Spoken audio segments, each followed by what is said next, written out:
O tema desta apresentação é a ansiedade na visão Gestalt. Para esta apresentação, utilizamos o livro Dialogar com a Ansiedade, uma vereda para o cuidado, de Enio Brito Pinto. Enio possui um vasto currículo de psicólogo, mestre, doutor e pós-doutor pela PUC, coordenador e professor em formação em Gestalt Terapia. Em seu livro, Enio nos desperta para os verbos mais associados à ansiedade, que são controlar e lutar. Sendo o que a ansiedade mais nos pede é diálogo. Mas diálogo com quem? Diálogo com ela, a ansiedade. O autor nos esclarece que toda atitude preventiva humana é fruto da ansiedade. A ansiedade é mais primitiva que o medo. Busca tornar-se medo, pois o medo gera ação. E para gerar ação, o medo tem dois caminhos: ou provoca a coragem, ou provoca o desespero. Assim, a coragem vai possibilitar a avaliação do risco e a ação de enfrentamento ou fuga. A fuga também pode ser um ato de coragem. Sob uma nova perspectiva, o autor diferencia a ansiedade saudável da patológica, afirmando ser ela produtiva e útil em processos saudáveis, sendo necessário dialogar, ao contrário de lutar contra ela. É da coragem que vêm as melhores ações de alertas. Ela é preservadora, é saudável, mas se não obtém a atenção de que necessita, se não gera a corajosa ação cuidadosa, vai se tornando patológica.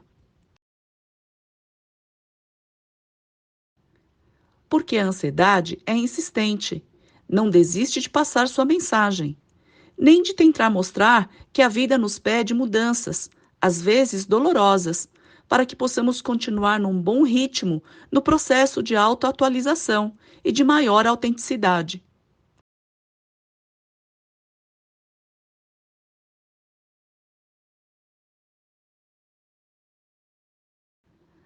A maneira que a ansiedade dialoga conosco é através de sinais de alertas emitindo desconforto, podendo ser preservadora e saudável, desde que concedida atenção a ela.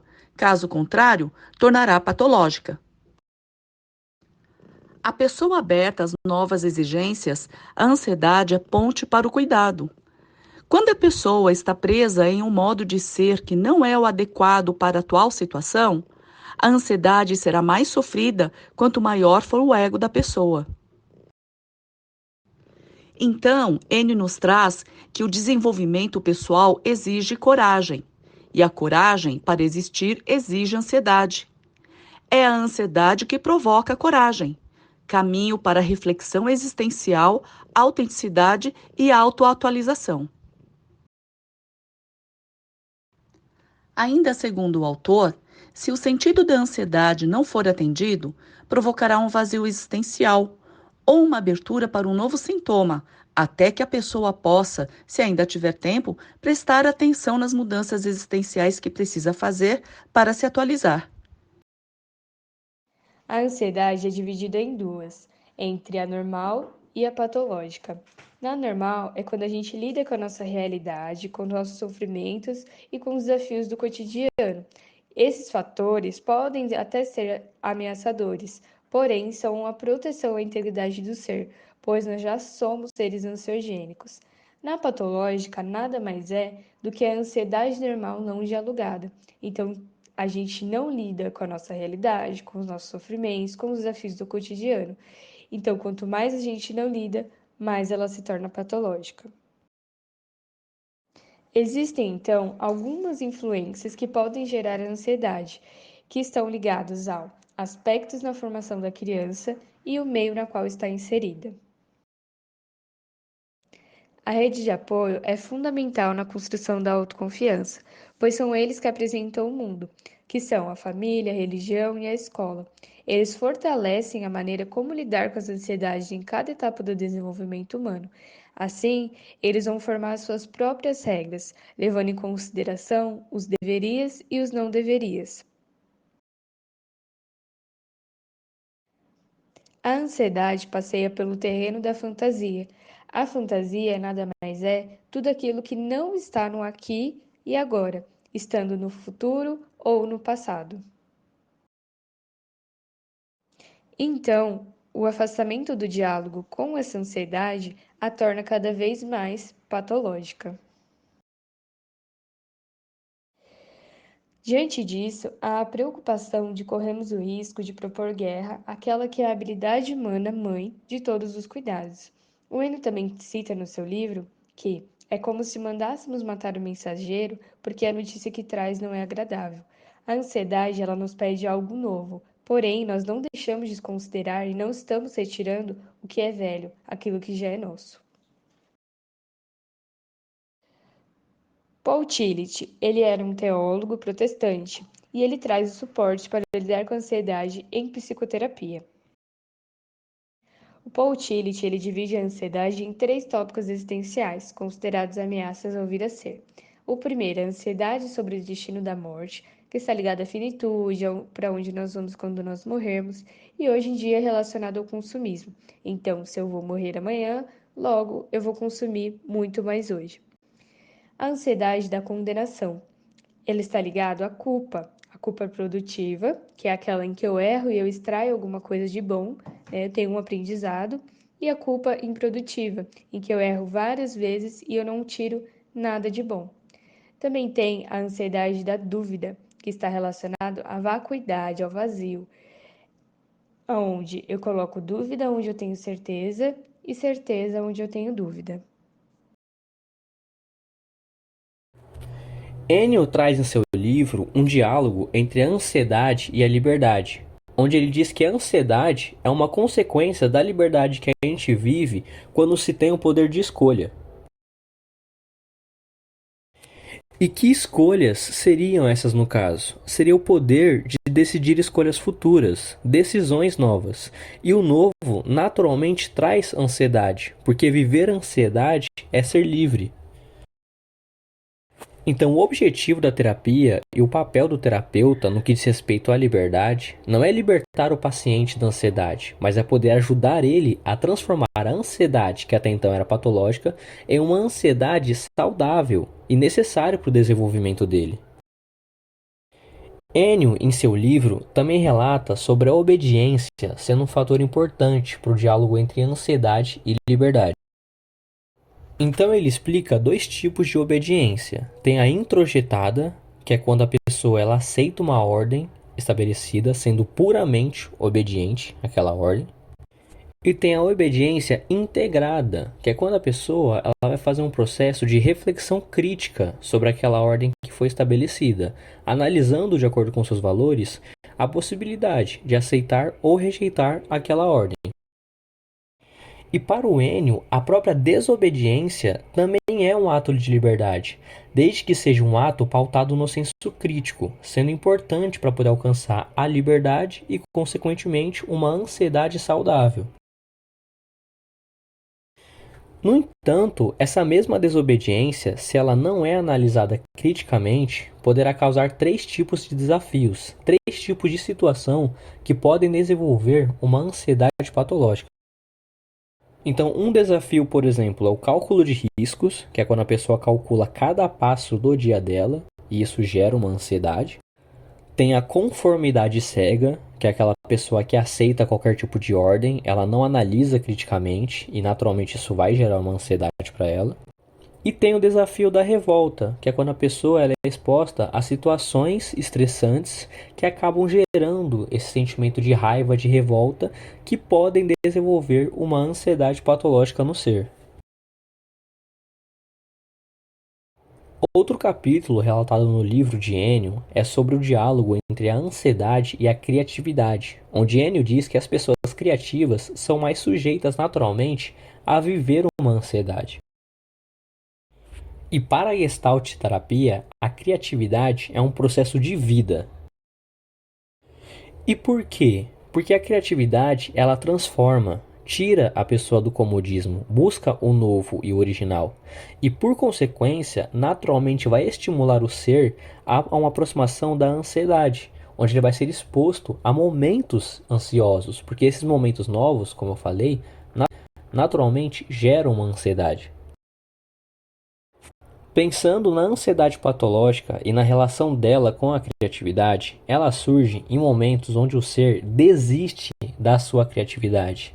Ele foge desses momentos criativos, o que pode gerar essa ansiedade patológica. E o Enio também relata que o movimento de buscar pela terapia já é também um processo de enfrentamento da ansiedade, porque durante as sessões, o psicólogo e o paciente vão estar sendo expostos a momentos ansiosos.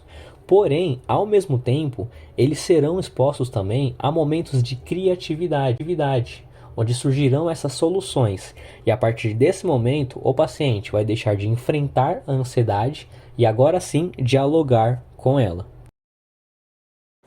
E uma curiosidade abordada no livro é sobre a capacidade das pessoas em tolerar a ansiedade e como ela se diferencia, onde o livro aborda que pessoas com danos cerebrais, algum tipo de deficiência mental, têm uma tolerância menor a dialogar com a ansiedade, enquanto indivíduos mais criativos, principalmente as crianças, têm uma tolerância maior a esse diálogo com a ansiedade. A ansiedade propiciando sentido para a existência como um ser. Desde a gênese humana, somos autoindagados pelas perguntas: quem somos? De onde viemos? Para onde vamos? Lidar com os mistérios da vida gera sofrimento. As religiões eram os recursos mais antigos para lidar com os sofrimentos existenciais, dando normas, regras e leis. No entanto, a partir da Idade Média, mais especificamente após a Revolução Industrial, amplia-se o espaço da racionalização técnico-científico. Sentimentos emocionais e a psicopatologização. Fatores econômicos, de consumo, autoestima, meta de felicidade, têm gerado no ser humano sentimentos de tristeza, dor, angústia e ansiedade. O que tem acontecido é que esses sentimentos muitas vezes têm sido medicalizados, ou seja, têm sido tratados como se fossem patologias.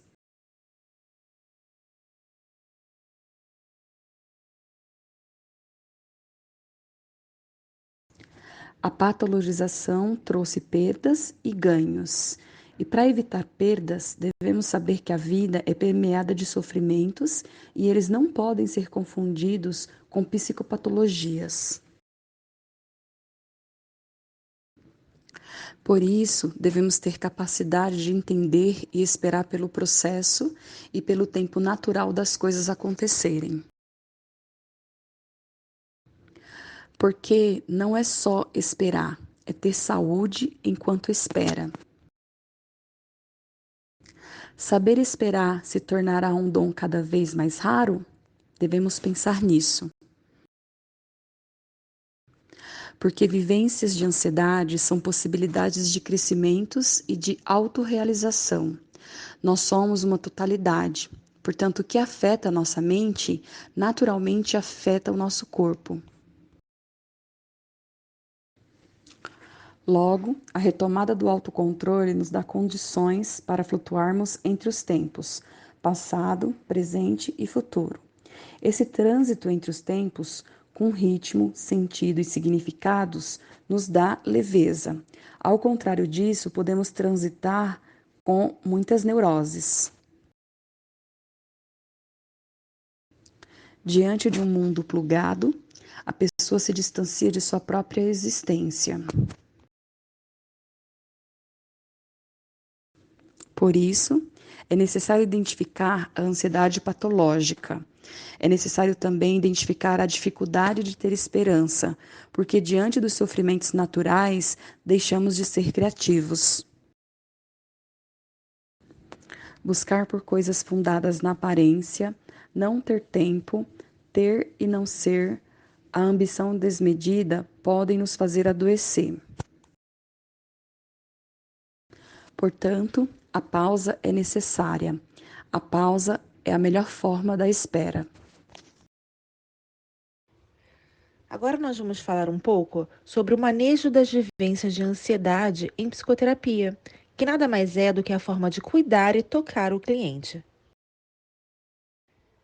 É compreender o sentido que o cliente está dando naquele momento da sua vida a respeito da sua vivência de ansiedade e não o episódio em si. É contribuir para que o cliente possa dar-se conta do aqui e agora, possibilitando o diálogo com a ansiedade, compreendendo e transformando em medo, gerador de ações que viabilizam lidar com situações inacabadas, proporcionando a autoatualização de maneira mais vívida, o fechamento da Gestalt. Lembrando que esse fechamento ele precisa ser benéfico para o cliente no momento presente. O uso dos manuais de psicopatologia servem como instrumento teórico norteador e facilitador para o terapeuta, e não para rotular o cliente, pois isso seria o oposto do pensamento fenomenológico. Pois cada um tem a sua intencionalidade, ou seja, cada um construirá o seu próprio significado para o vivido. O manejo seguirá através do diálogo, mas o que realmente fará diferença nesse processo é o cuidado por parte do terapeuta de condutas baseadas no tripé proposto por Carl Rogers: empatia, aceitação positiva e congruência. A psicoterapia contribui para que o cliente possa reconhecer o próprio modo de ser preferencial para lidar com o mundo. Esse autoconhecimento permite perceber as repetições e transformá-las em escolhas em relação à situação presente, e não por hábito. Aprendemos que a vida é um constante ritmo de sucessivas e infinitas aberturas e fechamentos de gestalting, e a saúde se caracteriza pela conscientização desse ritmo, que faz parte do nosso cotidiano.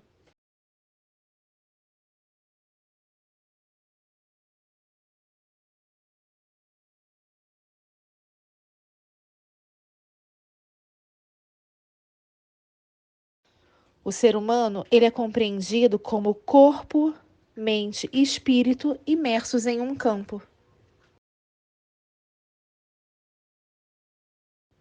Estamos em um ambiente que nos configura e a qual configuramos. Somos seres para muitas mortes e renascimentos, pois a vida é um constante movimento de vida, morte, vida. Considerações finais. Aprendemos com Enio que a ansiedade deve ser tirada do papel de vilã, na qual é tratada pela sociedade e manuais de psicopatologia, para ser colocada em seu devido lugar, o de defesa para lidar com o mundo. Compreender o sentido do sofrimento não quer dizer que a pessoa não vai sofrer ou que ela vai sofrer menos. Quer dizer que esse contato com a ansiedade pode ser o caminho para viver corajosamente, exercendo o autocuidado, que é a base para a sensação de bem-estar existencial. Muito obrigada. Quando sairá nossa nota? Ansiosos? Nós?